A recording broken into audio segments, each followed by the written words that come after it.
Hey, how's it going, guys? Noah here. Just wanted to make a quick episode before I actually make the move into my new house. So I just wanted to. I got the sump and the 55-gallon tank torn down right now. So everything's packing up everything, getting ready to move in the next week or so here. But just wanted to kind of run through my mechanical and biological filtration system for my sump. So the overflow comes down and it's going to go through this heavy filter floss right here. And then from there it reaches a pad of activated carbon. And then underneath I have a bunch of holes drilled. From there, from the drip, it goes down to these pot scrubbies that I got. I picked up, I think, 9 for $1 at my local dollar store. And then under there, it goes to a few bags of bio balls. And like I stated in a previous episode, for people that are against bio balls because they're quote unquote a nitrate factory, bio balls work excellent, and so do these pad scrubbies with a lot of surface area in a wet dry drip system when the water has been heavily mechanically filtered by means of this before it reaches the bio balls and the pad or the pot scrubbies. And then from there it has a bunch of pre-drilled holes underneath there that actually go into the first chamber of the sump.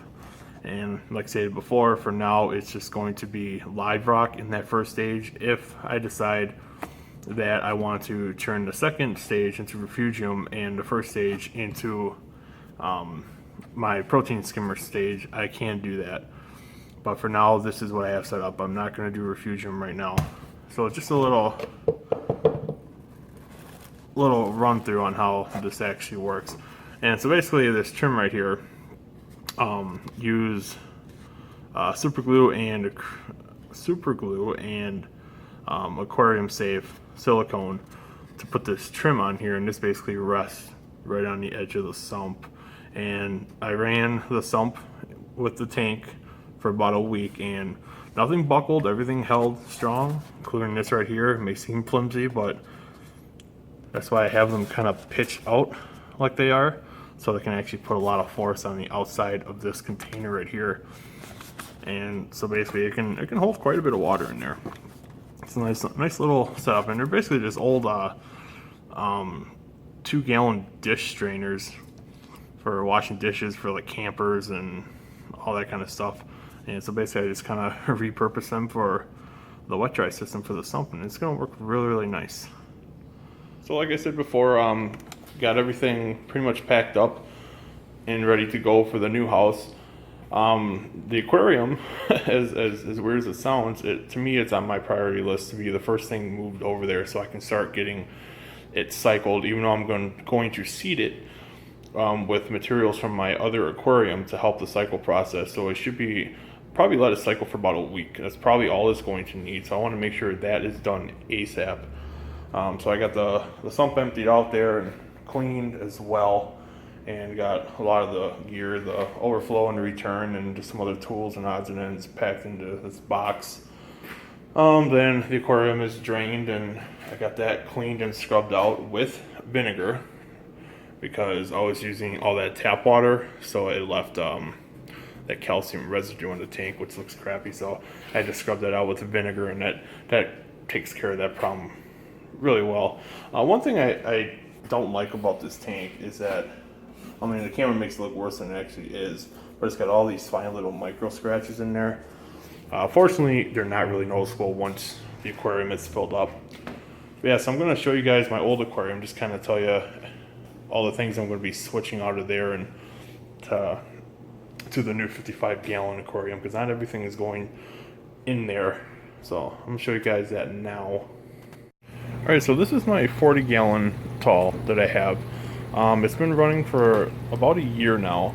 Have pretty decent coralline algae. I got a pink hammer right there, which is doing really good. For some reason I have a star polyp that hasn't opened up in a while, and that zoa is kind of, I don't know, I've been carefully looking at my water parameters, and everything is good. So I don't know what their deal is right now, but you know that pink hammer is just doing excellent. But okay, so as far as everything that's going into the 55 gallon, you can see I got that Damser right there. He will not be joining the 55 gallon. I'm probably going to give him to a friend. Then I got a yellow tip Damser down there and a 4-stripe Damser right there. They also will not be joining the new tank. The only things that are coming over are the 3 blue-green chromuses, a couple clowns that I have, my flame angel, that's my baby right there. So as you can tell, the bio load is pretty significant, so it's really hard to maintain just a 40 gallon with all these fish. But like I said, I'm getting rid of those damsels. I don't want too much territory going on, and I just want to cut down on the bio load a little bit and just really save the room for some really cool fish. One that I do want is a convict tang, and I want there to be as much room in there in the new 55 gallon as possible.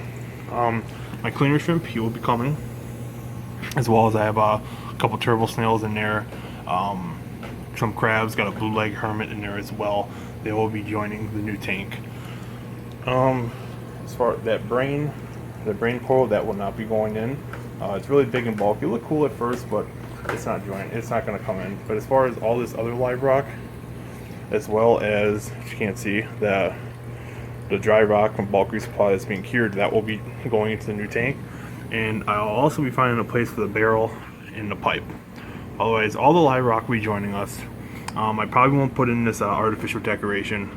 I may or may not. This will not be joining, and that will not be going into the new tank either. Because eventually I'm going to go really big in coral. So for right now, the filtration is basically, I got a hang on back right here.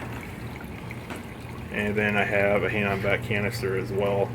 And then my Coral Life 125 Super Skimmer, which that will be in my sump. And then I have a couple power heads. I would really like the magnetically placed low pro ones. Those things are really expensive, but for right now I just got a couple 1200 gallon per hour power heads, which I think will be sufficient. And looks like my shrimp just shed. It's got a piece of his skin right there. But yeah, guys, I think it's probably, well, obviously, hold on, and this light, that the Orbit Marine light will be going on the 55. So I think it's going to be probably at least a week before I make another video.